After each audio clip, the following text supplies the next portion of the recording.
ఒక్క దేవదూత ఎంత పవర్ఫుల్ అంటే ఒక ఒక ఉదాహరణ చెప్తాను. ఇప్పుడు ఇక్కడే ఉన్నాడు, నా దేవదూత మన దగ్గరే ఉన్నాడు, ఇక్కడ ఉన్నాడు.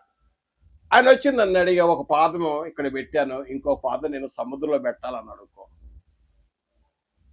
ఆ పాదం ఎక్కడ ఉంచాలి?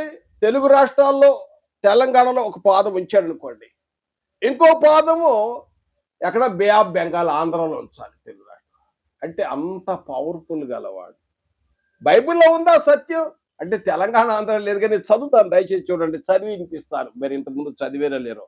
ఒక దేవత ఎంత పవర్ఫుల్లో చూడండి, దయచేసి చూడండి. ఒక పాదము భూమి మీద ఉంచితే రెండో పాదము సముద్రం మీద ఉంచగలడు, అంత పవర్ఫుల్. ఎందుకంటే యేసు ప్రభువారు ఈ లోకానికి వచ్చినప్పుడు ఎంత మాత్రము దేవదూతల స్వభావములు ధరించుకొనక, దేవదూతల కంటే కొంచెము తక్కువగా, కొంతకాలానికే 33 సంవత్సరాల వరకే ఆయన కొంచెం తక్కువగాడు వచ్చాడు.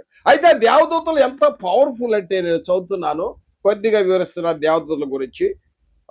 10వ అధ్యాయం, ప్రకటన గ్రంథము 10వ అధ్యాయంలో మనం 2 వచనాలు చదువుకొని మొదటి నుండి. బలిష్ఠుడైన వేరొక దూత పరలోకం నుండి దిగి వచ్చుట చూచి తిని, ఆయన మేఘము ధరించుకొని ఉండెను, ఆయన శిరస్సు మీద ధనస్సు ఉండెను, ఆయన ముఖము సూర్య బింబములను, ఆయన పాదములు అగ్ని స్తంభములు ఉండెను, ఆయన చేతులు విప్పబడి ఉన్న ఒక చిన్న పుస్తకం ఉండెను, ఆయన తన కుడి పాదమును సముద్రం మీదను, ఎడం పాదమును భూమి మీదన మోపి.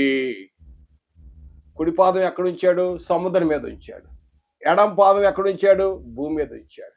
ఇక్కడ ఉన్నాడు అనుకోండి, దేవదూత ఇక్కడ ఒక పాదం ఎక్కడ పెట్టాడు, హృదయ పాదం ఎక్కడంటే సముద్రంలో ఉంచగలడు, అంత పవర్ఫుల్.